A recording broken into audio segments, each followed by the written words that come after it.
Okay, this one's for the guys, specifically. Because, now what I need to know is what do you want? What do you guys want? I think I speak for every single girl when I say, what is it that you want from us?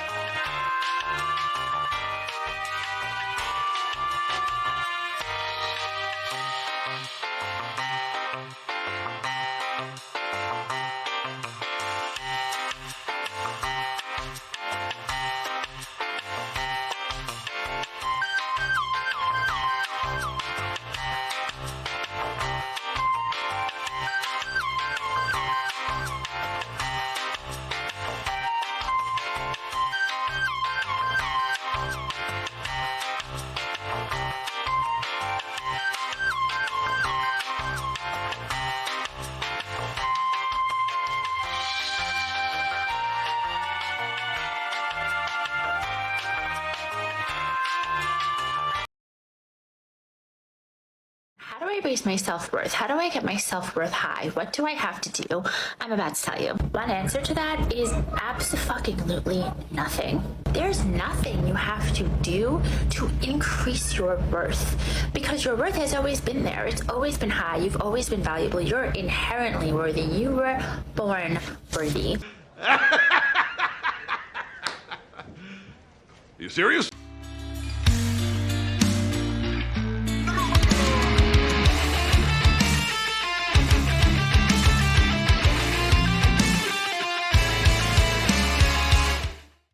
Gentlemen, welcome back, you complicated creatures, you complex human beings, you picky perfectionists with astronomically high expectations and demands towards the female gender. We've gathered here today to politely discuss the dating state of affairs in the year 2023. So let's check this specimen right here. If you have ever asked the question, how do I raise my self-worth? How do I get my self-worth high? What do I have to do?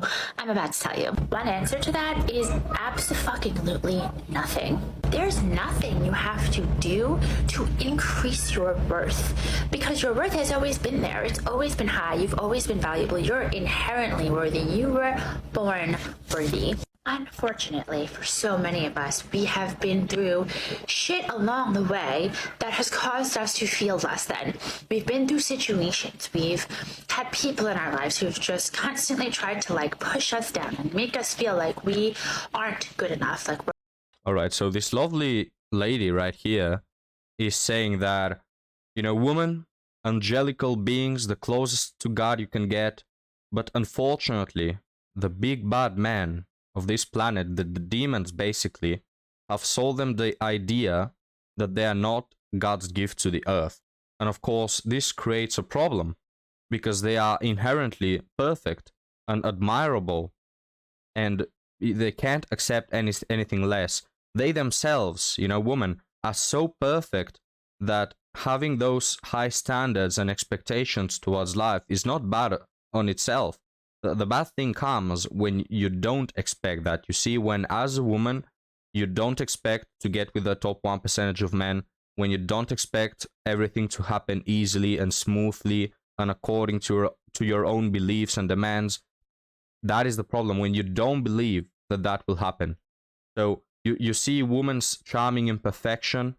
It's not that they're not perfect, it's just what makes them imperfect is that sometimes they do not believe they are perfect, if that makes any sense. We're not lovable, we don't deserve more, we can never have what other people have. And that is bullshit. So the problem isn't that you don't have worth. The problem is that you believe you don't. The problem is that you have these limiting beliefs looping and they're subconscious. So we're not all sitting there oh, we're not good enough. This is very subconscious. So it's looping in the background, in the darkness, in the shadows, that we're not good enough. We can't have that. I can't get that guy. He's too good for me, or that's too much money for me. I'll never have that, or I'll never drive that car. I'll never have that lifestyle. Listen, I'm a relationship coach and I help other women completely change their relationships and their dating life.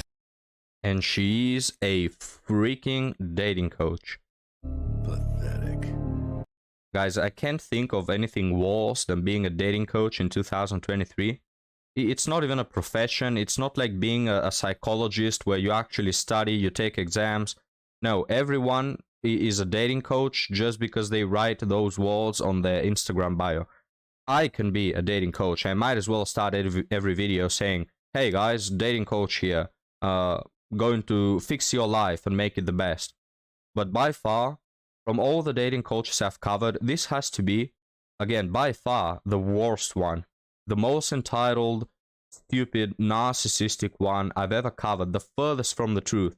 This woman makes all the other dating coaches and life coaches and divorce coaches and marriage coaches, this woman makes them look like professors, like freaking Einstein. And find that confidence and self-worth, but I'm not gonna lie to you, I still have this stuff come up myself. I still find myself sort of slipping back sometimes and having to remind myself, whoa, like, this is not reflective of my worth. This is not something that I'm willing to put up with. So we sort of gotta take a step back, take a beat, and revise. That is powerful AF, recognizing that this person, this situation is not supportive of the life that I am building for myself. The question is, how do I start to believe and know without a shadow of doubt that I am so goddamn worthy? Now, guys, I already made a thesis that this woman is one of the stupidest persons to walk this earth. But here's another argument. This woman could be incredibly smart, 200 IQ I'm talking. Because if you are a dating coach and you tell women, look, you're not perfect, men are not looking for the things that you find valuable. There are other things that they find valuable, like being feminine, being friendly, being cooperative, being a good wife, you know, to their children. There are things that you have to improve on. Your standards are too high. You know, your standards, if they were applied to you, you wouldn't even meet them. They are out of this world. You know, if you were to say that to women, that they actually have some accountability for their present and some decisions over their future, they wouldn't like that. They wouldn't subscribe to that. They wouldn't follow you. But if you go and you say, you are worthy, you are God's gift to the earth, you are a blessing to everyone in a 2 kilometers radius around you, you are the bestest to have ever lived on this planet. You are worthy. You were born that way and you deserve everything. And you don't have to move your behind because Prince Charming, a 6'2" Giga Chad is going to come knocking on your door, wanting to fulfill all your wildest dreams. If you tell them that, they will like it. They will subscribe to that and they will give you a crap amount load of money. So, you know, I still stand behind my first thesis that this woman is stupid, but it could be that she is incredibly smart and she's just finding a way to get money out of women. So do your affirmations, do your journaling, do all of that stuff, but you also got to look at the shadow component, the subconscious component as well.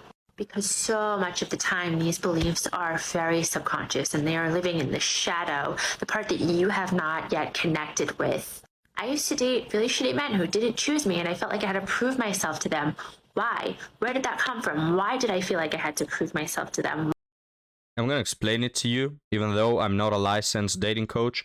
The reason why you were following these men and chasing them around, even though they were not interested in you and they didn't pick you, as you yourself mentioned, is because you chase the guys who are far above your league. So this woman, mid at best, my personal opinion doesn't matter for the point I'm trying to make, but she's trying to date men who are 7 out of 10, 8 out of 10, even some 9 out of 10 will have gifted her the one night stand. So because of that one-time single experience, she feels entitled to this lifestyle. And because, of course, she's extremely narcissistic, she thinks that even though she's not a decently looking woman, and even though she doesn't have anything going on for her, in fact, I can hear some children in the background, there's a high likelihood that she's a single mother, she feels entitled to the best guys, the best percentage of men, and she wouldn't settle for anything less. So the reason you are chasing these men is because you don't give a chance to all the men who are your league. Men who might not be the most beautiful individuals to walk the face of earth, but they're good guys. They treat their families with respect. They have good morals. values, you know, and they can give you a beautiful life. They can give you children. They can, you know, take care of you. They can be there for you during the hard times. Things that those guys that you used to chase, who only gave you the one night stand, will never give you. But you wouldn't settle for that, right? Because these men, the good ones, the average ones, they don't bring the butterflies. They don't bring in the spark. They're not up to your level. And you, angelical being, you are deserving of the best man that this planet can offer. And even him, he'll not be good enough. But, well, you get my idea.